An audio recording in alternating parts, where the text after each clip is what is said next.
Support for this podcast comes from Bryn Mawr Communications. BMC produces a number of informative podcast series spanning a variety of topics in ophthalmology. Discover a new show at itube.net/podcasts.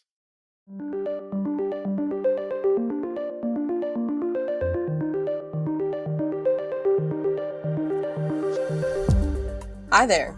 Whether you're a returning listener to the Mod Pod or a first-timer, thanks for choosing to check out this month's episode. Spoiler alert, the articles from both this episode and next month's have been hand-selected from the October issue of Modern Optometry.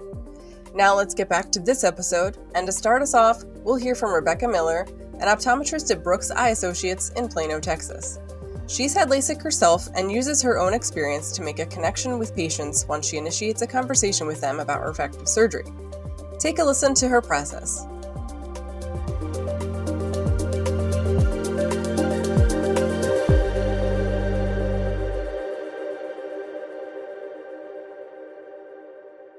Refractive surgery is something many patients consider, but often seek initial information on from a surgeon rather than their optometrist. When those patients proceed with surgery, they're not likely to return to the optometrist for postoperative care or future ocular health needs. To change this, I started initiating conversations about refractive surgery and was surprised at how quickly patients responded by saying they'd always wondered whether surgery would work for them and wanted to learn more about their options. If you're like me, you try to be the main source of education for your patients about all vision correction options.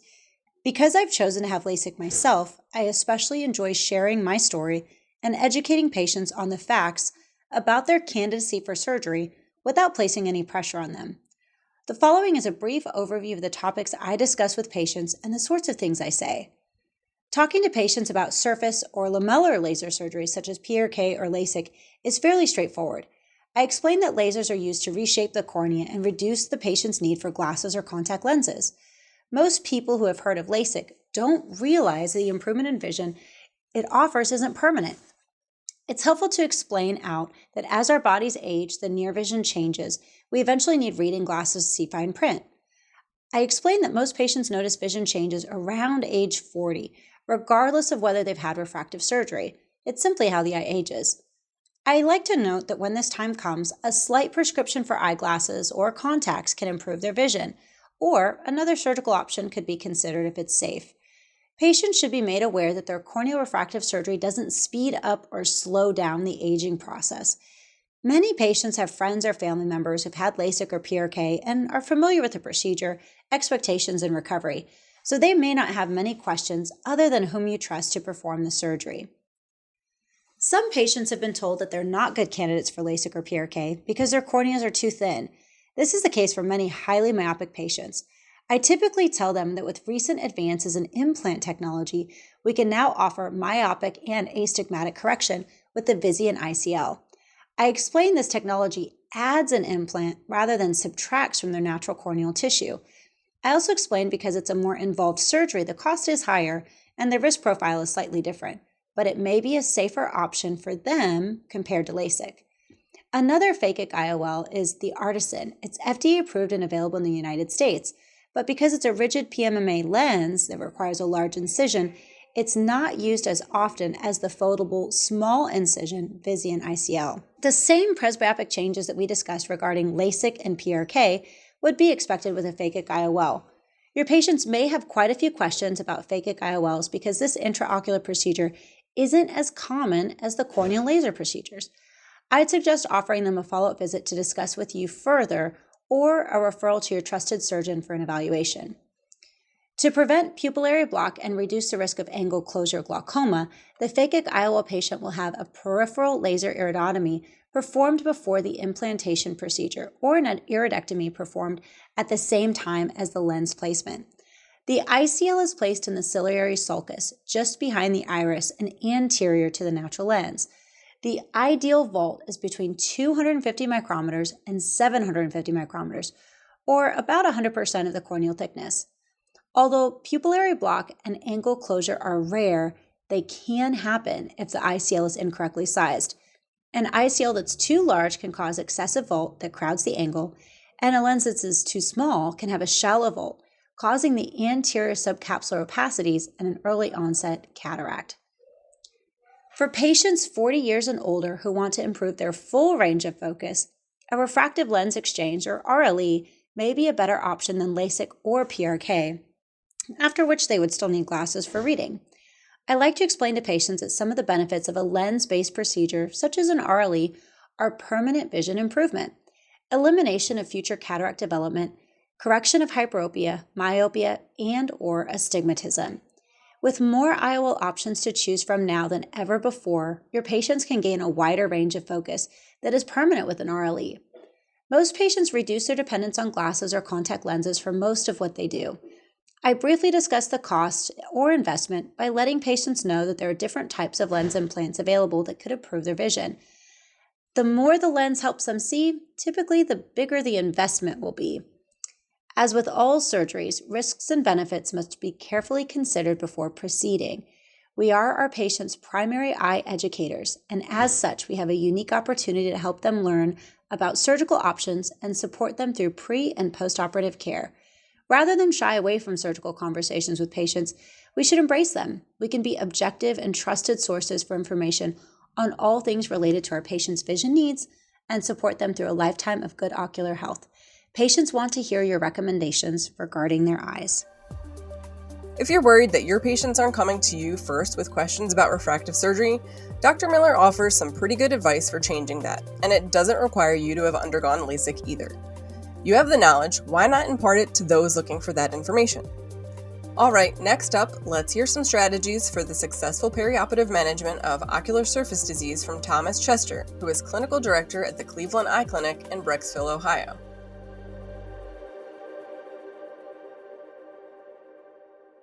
As a primary care optometrist with an emphasis in ocular surface disease, OSD, I found it encouraging that surgeons have become increasingly aware of the need to treat OSD perioperatively.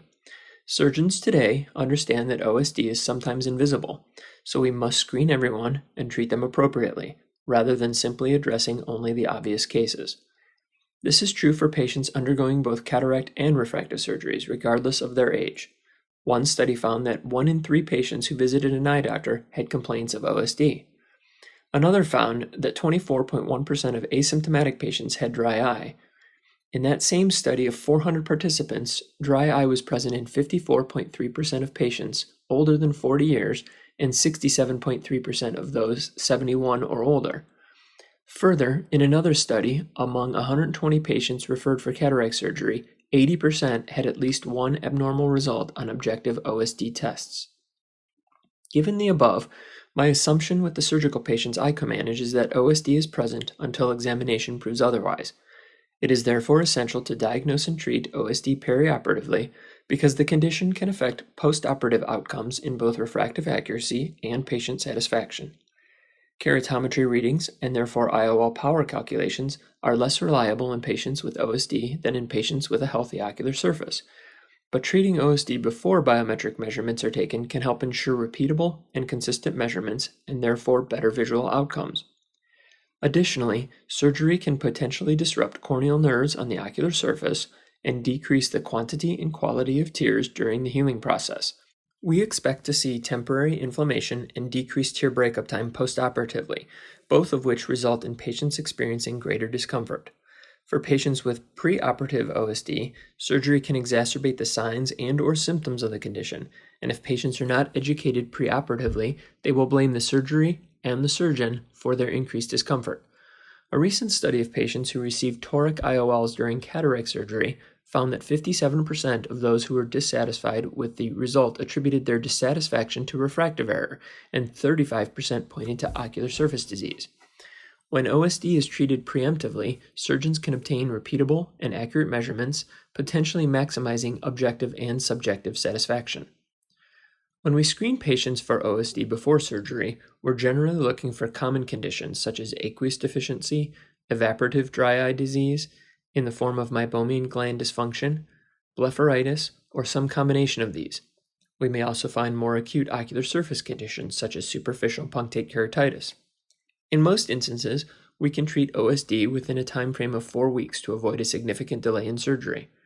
The goal is not to cure OSD before proceeding to surgery, Most conditions are chronic and patients will require ongoing therapy, but rather to stabilize the ocular surface, to allow accurate preoperative measurements, to ensure greater postoperative comfort, and to make the patient aware of the effect OSD can have on his or her comfort and vision. Although there are several algorithms at our disposal, I typically rely on the treatment guidelines established by the Tear Film and Ocular Surface Society Dry Eye Workshop Study. For diagnostic purposes, I follow guidelines from the American Society of Cataract and Refractive Surgery, starting with use of the verified Standard Patient Evaluation of Eye Dryness questionnaire.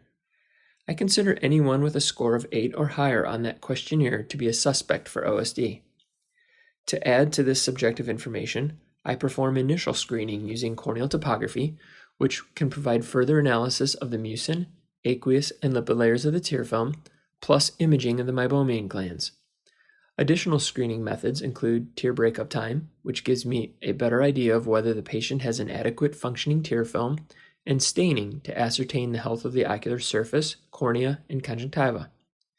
If a patient has significant OSD symptoms, tear osmolarity measurements, inflammatory marker testing, and corneal epithelial cell mapping can all provide further valuable information. The second part of the process is setting the patient's expectations for realistic outcomes. We evaluate the situation and do our best to optimize the ocular surface before surgery, but we must make sure the patient understands the situation. I might explain, for example, that our tests show that the lipid layer in the patient's tears is deficient, but that we are going to treat the problem in an attempt to optimize the surface of his or her eye before surgery.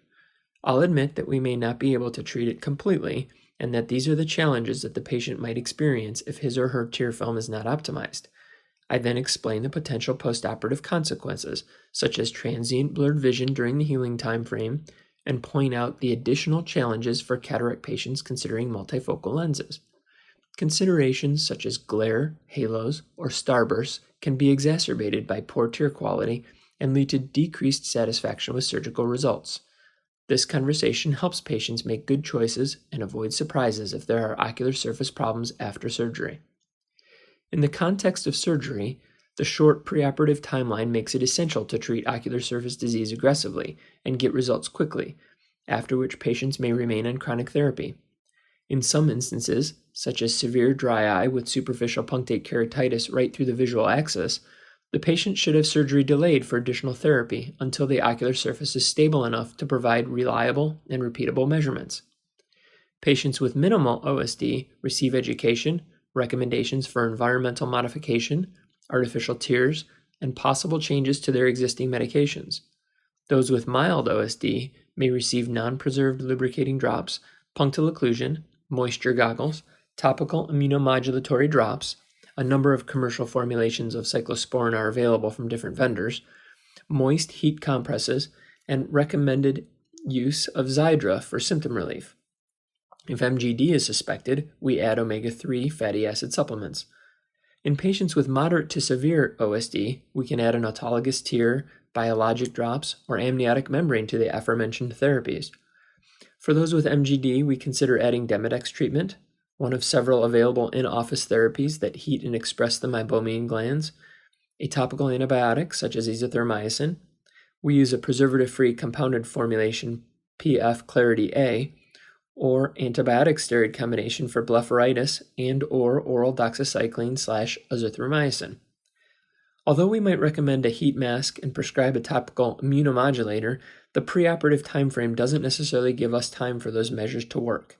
As a result, I rely more heavily on a short-term topical steroid to bring down the inflammation and use an in-office procedure to restore meibomian gland function and improve the tear lipid layer. Treatment can also be tailored to both the patient's condition and the surgery. For example, if a cataract patient is planning to get a multifocal IOL, even a subtle ocular surface problem can interfere with image quality. We would set the bar for success even higher than for a monofocal IOL, longer tear breakup time or better osmolarity, for example, and treat more aggressively.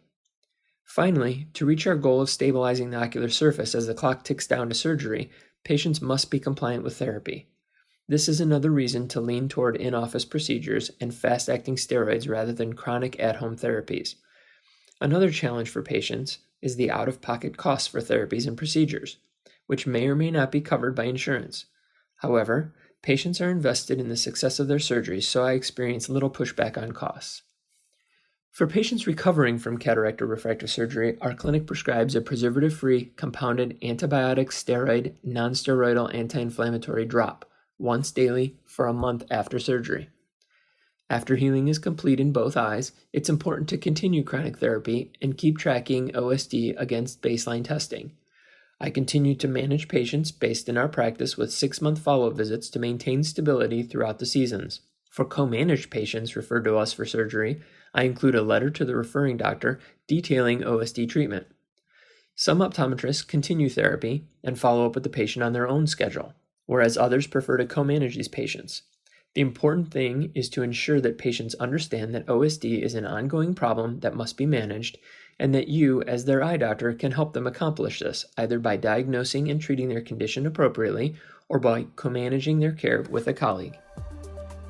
Great pearls from Dr. Chester, and a good reminder that to avoid surprises after cataract or refractive surgery, stabilize the ocular surface first.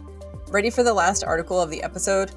Leslie Odell, Clinical Director at Medical Optometry America in York, Pennsylvania, will have you rethinking outflow as she reads the piece she co-wrote with Frances Falk, who's Director of Falk Eye Center in Mystic, Connecticut, and an Assistant Professor at the University of Connecticut School of Medicine in Farmington, Connecticut.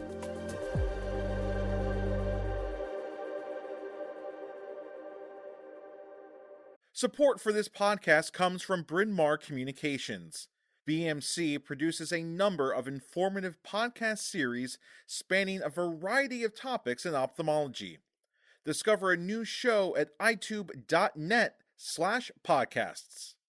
Glaucoma is a progressive optic neuropathy that can result in permanent vision loss. For years, treatment has focused on controlling IOP to delay ganglion cell death. IOP is determined by the rate of ciliary body aqueous humor production and the rate of aqueous humor outflow from the eye via the trabecular meshwork. The rate of aqueous humor production is not constant. It follows the body's circadian rhythm. It is highest in the morning and then fluctuates throughout the day.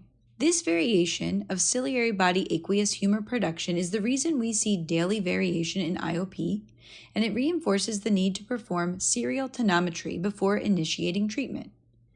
In contrast, the rate of aqueous humor outflow through the TM is constant. Published studies have shown that glaucoma is an outflow disease. These studies have also shown that eyes with advanced glaucoma have worse outflow. Predicting IOP is pretty straightforward. When aqueous humor production increases, IOP increases.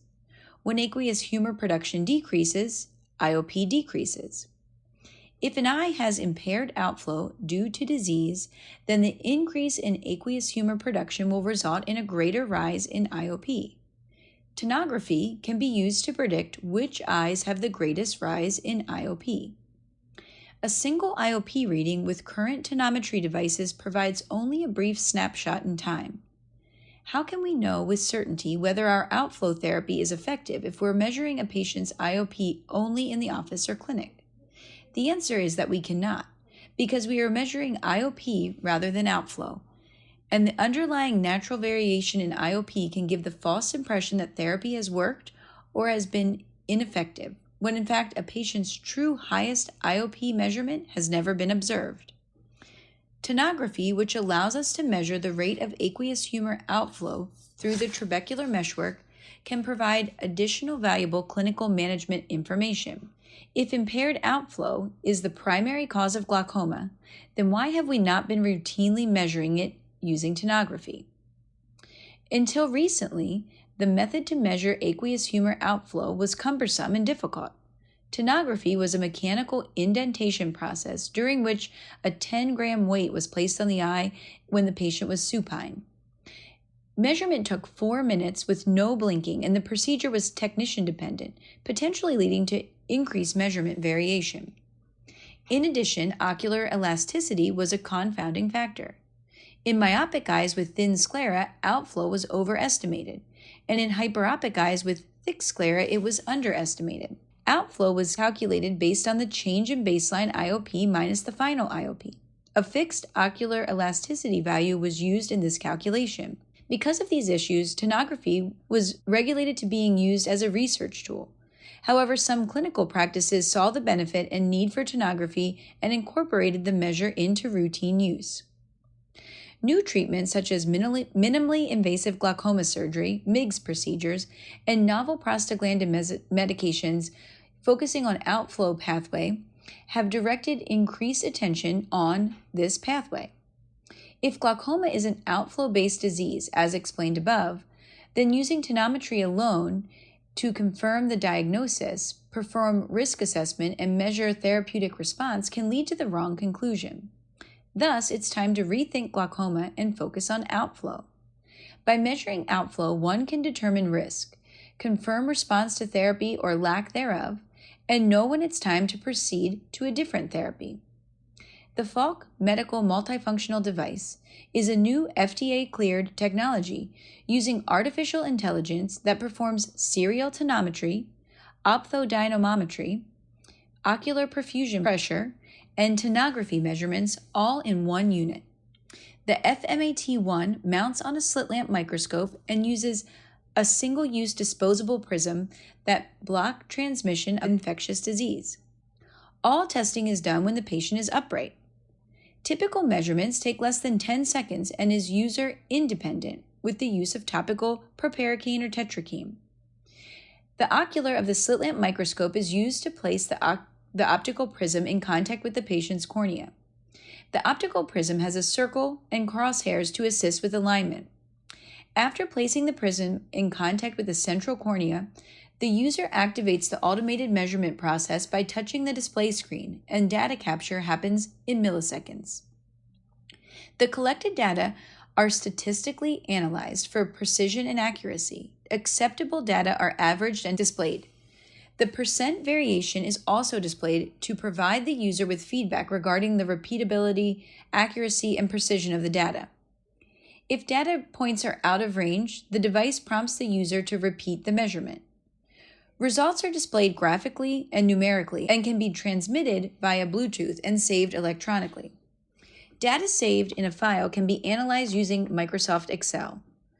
This method of data storage using the FMAT1 technology allows quantitative trend analysis.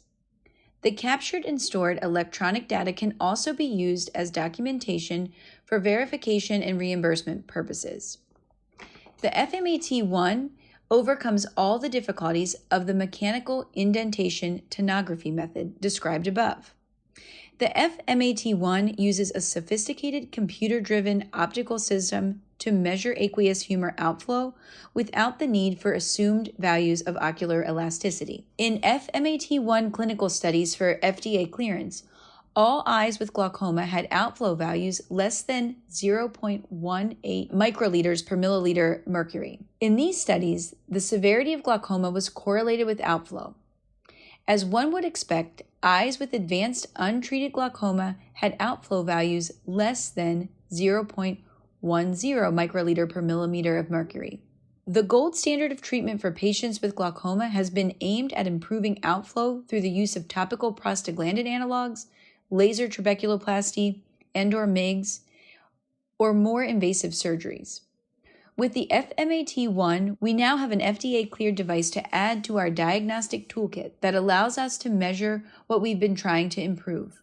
This technology is useful for assessing glaucoma risk, verifying the effectiveness of outflow medical therapy, deciding when to change outflow therapy, and determining the effectiveness of outflow surgeries.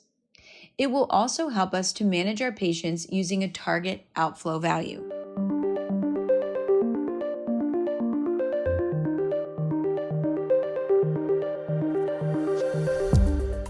What do you think about this new glaucoma management tool? We'd love to hear your thoughts. Get in touch with us at modernod@bmctoday.com. Tell us what you like or what you would want to see us cover in the future. We're also on Instagram, Twitter, LinkedIn, and Facebook, so be sure to follow us on whatever platforms you're active on. Until next time, be well.